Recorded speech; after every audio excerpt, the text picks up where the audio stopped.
என்ன நீங்க பாட்டுக்கு போயிட்டே இருக்கீங்க? யாரை பார்க்கணும்? மேடம், எஸ்பி மேடம் பார்க்கணும். அவங்க எல்லாம் கிளம்பிட்டாங்க. என்ன?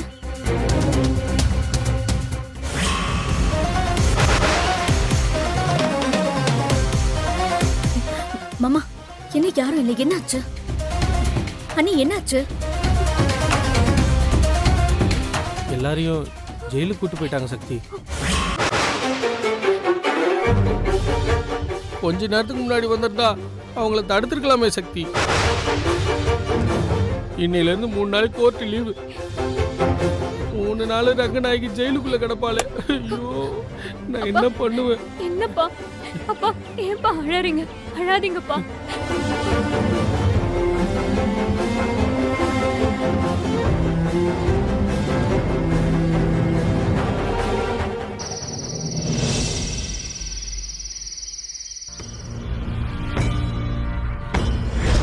இதுவரைக்கும் நீ பார்த்த மீனாட்சி வேற.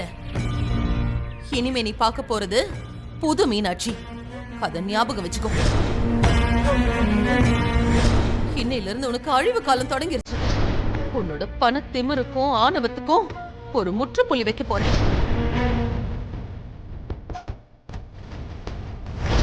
இன்னும் 3 மாசத்துல நீ இடிச்சு தள்ளின வீட்டை விட ஒரு பெரிய வீட்டை கட்டி, நீ இடிச்சு தள்ளின என்னோட மெஸ்ஸை விட ஒரு பெரிய ஹோட்டலை கட்டி, உன் கண்ணு முன்னாடியே நானும் என் பொண்ணுங்களும் நல்லா வாழ்ந்து காட்டுவோம். இது இந்த மீனாட்சியோட சபதம்.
வாங்க மேடம், உட்காருங்க.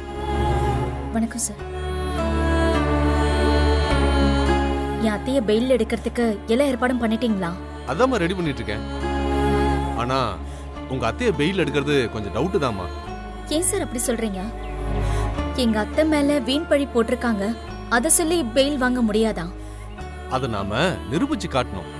போலீஸும் நாம சொல்றத நம்பணும். அப்பதான் உங்க அத்தைய நாம ஜாமீன்ல எடுக்க முடியும். நான் வேணா ஒரு தடவை போலீஸ் கிட்ட பேசி பாக்குறேன்.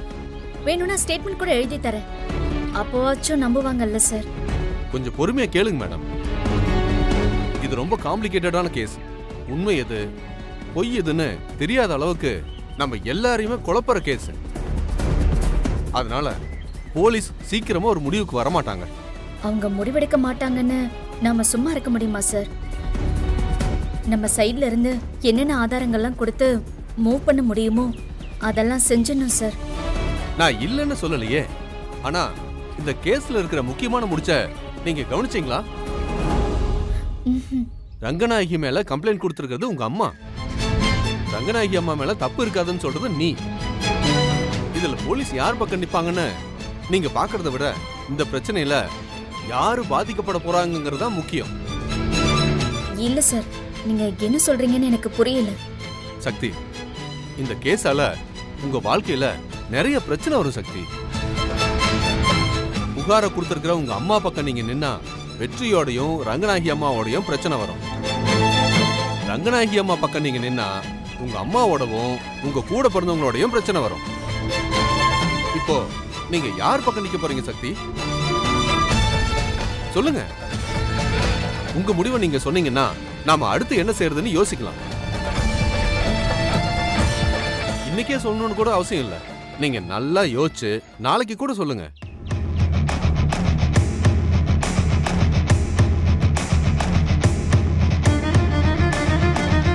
நான் நல்லா யோசிச்சிட்டேன் சார். நான் என் அத்தை பக்கம் தான் நிக்க போறேன். என் அத்தைய பகடக்காயா பயன்படுத்தி புஷ்ப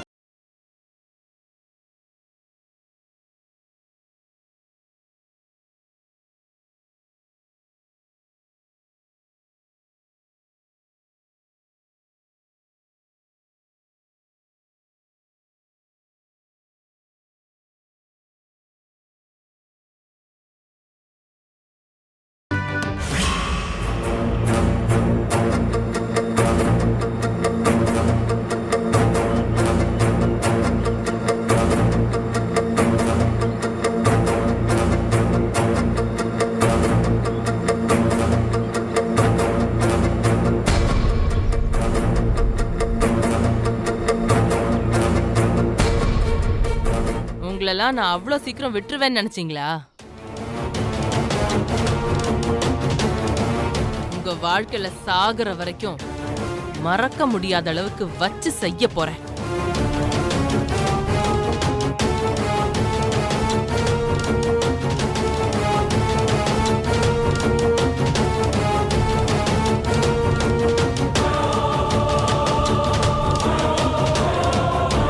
இன்னைக்கு மறுபடியும் இவங்களை கோர்ட்ல ஒப்படைக்கணும். அப்படி ஒப்படைச்சிட்டு உடனே இவங்களை நம்ம கஸ்டடியில் எடுக்கணும். அதுக்கு என்னென்ன மாதிரி டீடைல்ஸ் தேவையோ அது எல்லாத்தையும் ப்ராப்பரா பண்ணிடுங்க. Okay madam. இவங்க உடம்புல காயம் ஏதாவது இருக்கான்னு கேட்டு எழுதுங்க. சரிங்க மேடம்.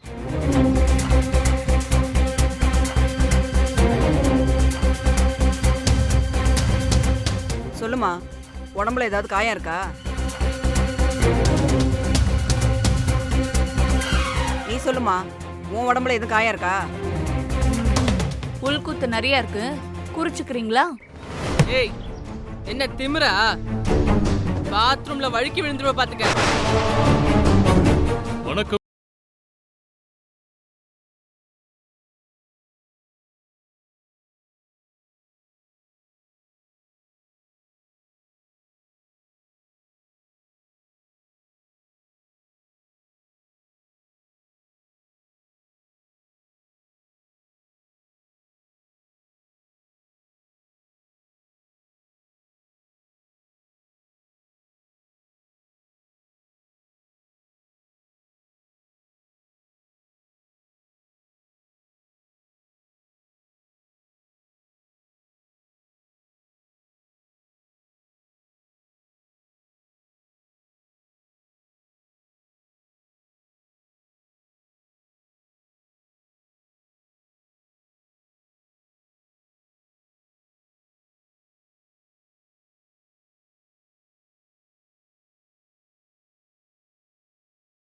ஏன் இந்த சின்ன போலீஸ் ஸ்டேஷனுக்கு வந்திருக்கீங்க?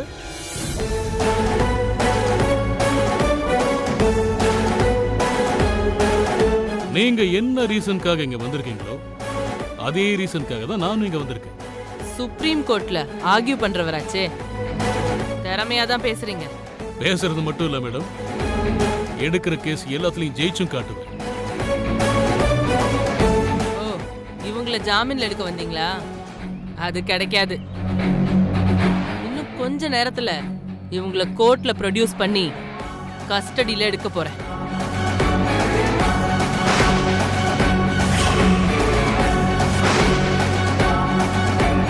இதோ நிக்கிறாளே கந்துவட்டி ரங்கநாயகி, இவ பண்ண காரியம் உங்களுக்கே தெரிஞ்சிருக்குமே.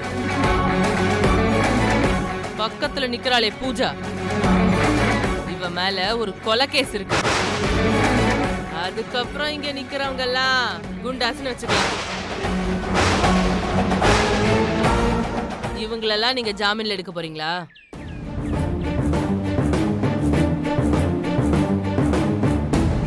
உங்களுக்கு வாதாட கேஸ் எதுவும் இல்லைன்னா சொல்லுங்க, நான் நிறைய கேஸ் புடிச்சு தரேன். இவங்களுக்காகலாம் வந்து நின்னு நீங்க தோத்து போக வேண்டாம் ராமசேஷன் சார்.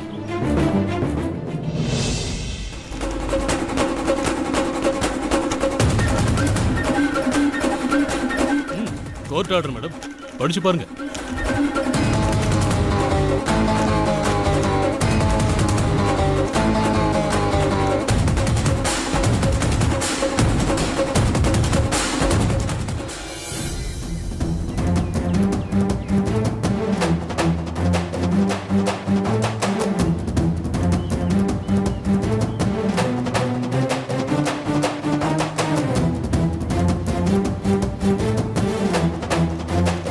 கோர்ட் இவங்க எல்லாருக்குமே ஜாமீன்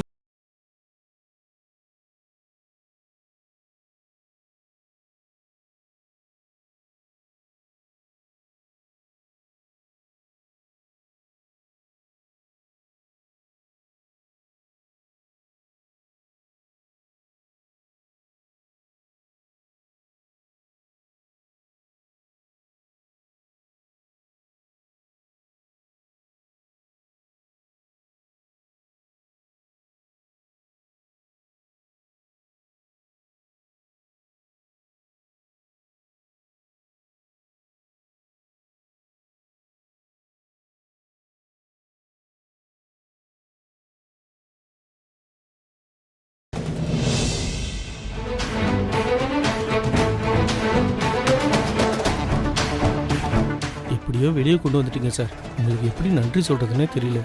என் கடமை தானே செஞ்சேன். அப்ப நான் கிளம்பிட்டேன். ரொம்ப நன்றி சார். வரேன்.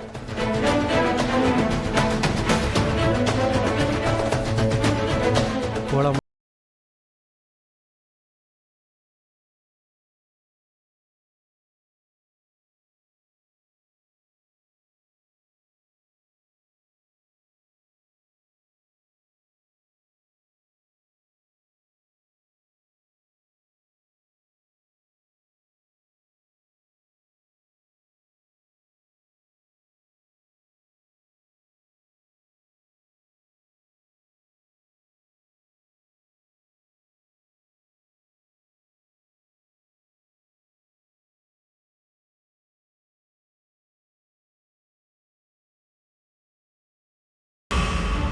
எதுவும் பேசாத. உன் அம்மாக்காரி கம்ப்ளைண்ட் கொடுத்து என்ன உள்ள தூக்கி வைப்பா. எப்படியே நல்லவ மாதிரி ஜாமீன் எடுக்க வருவியா? இந்த பாரு, இந்த விளையாட்டெல்லாம் என்கிட்ட வச்சுக்காத. வெற்றி, ஏன் இப்படி எல்லாம் பேசுறாங்க? நான் என்ன சொல்ல வரேன்னா, சக்தி கொஞ்சம் சும்மா இருக்கியா? ஏய், அவகிட்ட என்ன பேச்சு வேண்டி கிடக்கு? அன்னைக்கு என்னடானா இவ அக்காக்காரி கேஸ் கொடுத்து என்ன உள்ள தூக்கி உட்கார வச்சா. இப்போ இவங்க 3 பேரும் சேர்ந்து கேஸ் கொடுத்து என்ன உள்ள தூக்கி வச்சாங்க. அடுத்து என்ன, இவ என் மேல கேஸ் கொடுக்க போறாளா? குடுக்கட்டும்டா, குடுக்கட்டும். என் மேல என்ன கேஸ் வேணாலும் குடுக்கட்டும். அதுக்கெல்லாம் நான் பயந்தவ கிடையாது. அம்மா, இப்ப ஏன் இவ்வளவு டென்ஷனா வரீங்க? கொஞ்சம் அமைதியா இருங்க.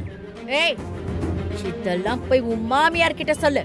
அவங்க அமைதியா இருந்திருந்தா நான் ஜெயில 3 நாள் கழித்து நிற்க மாட்டேன்ல. கையில விலங்கோட தெரு தெருவா அவமானப்படுற நிலைமை எனக்கு வந்திருக்குமா?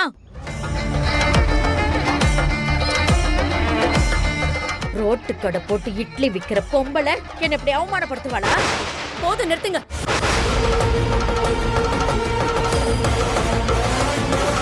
ரோட்டு கடை போட்டு வியாபாரம் பண்றவங்க தான் நாங்க. ஆனா உங்களை மாதிரி சோத்துல மண்ணள்ளி போடுறவங்க நாங்க இல்ல. சக்தி சும்மா ரேண்டி. வெற்றி, என்ன பேச விடு. நீங்க என்ன பார்த்து நல்லவளான்னு கேட்டீங்கல்ல, நீங்க நல்லவங்களா? சொல்லுங்க பாப்போம்.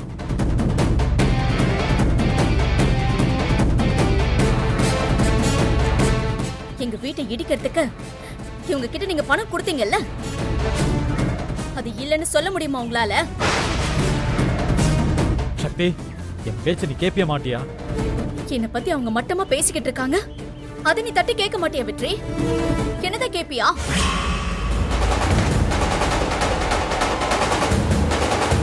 ஏன் அமைதியா இருக்கீங்க? சொல்லுங்க, நான் உங்களுக்கு என்ன துரோகம் செஞ்சேன்? சொல்லுங்க, எதுக்காக எங்க வீட்டை இடிக்க சொன்னீங்க?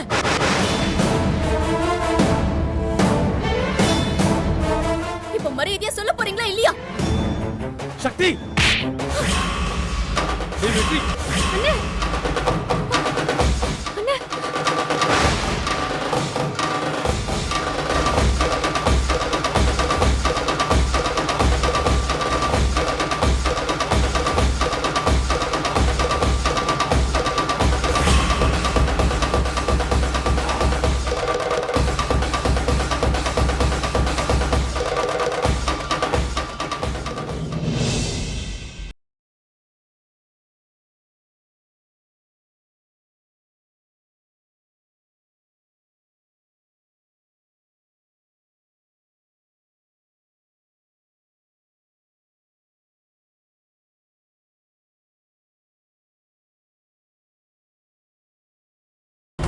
கேடா, என் கையில விலங்க போட்டு தெரு தெருவா நடக்க வச்சு கூட்டிட்டு வந்தாங்கடா. அப்ப அம்மாவோட வேதனை உனக்கு தெரியலல்ல? இதுக்கெல்லாம் காரணம் உன் பொண்டாட்டியோட அம்மா தானே உனக்கு தெரியலல்ல? இப்ப எதுக்குமே இதெல்லாம் பேசிட்டு இருக்கீங்க? நடந்ததெல்லாம் மறந்துட்டு அடுத்து என்ன பண்றதுன்னு யோசிப்போம். புரிஞ்சு போச்சு வெற்றி, எனக்கு நல்லா புரிஞ்சு போச்சுடா. நீ என்கிட்ட இருந்தா எனக்கு சாதகமா பேசுவ, உன் பொண்டாட்டி கிட்ட இருந்தா நீ அவளுக்கு தானே சாதகமா பேசுவ. எனக்கு எல்லாம் புரிஞ்சு போச்சு. அம்மா, நான் சொல்றத கொஞ்சம் முழுசா கேட்டுட்டு பேசுங்க. நீ என்கிட்ட எதுவும் பேசாத வெற்றி. நீ பேசினாலே அவளுக்கு சப்போர்ட் பண்ணி தாண்டா பேசுவேன். அதை கேட்கறதுக்குலாம் எனக்கு விருப்பம் இல்லை வெற்றி. இதெல்லாம் பேசி பிரயோஜனமே இல்லம்மா. அண்ணே,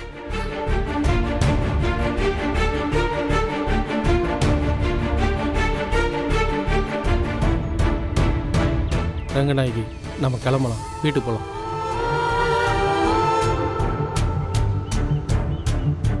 சரண்யா, வா நம்ம வீட்டுக்கு போலாம். எது நம்ம வீடு? நீங்க இருக்க வீடா? அந்த வீட்டுக்கு நான் வர போறதில்ல.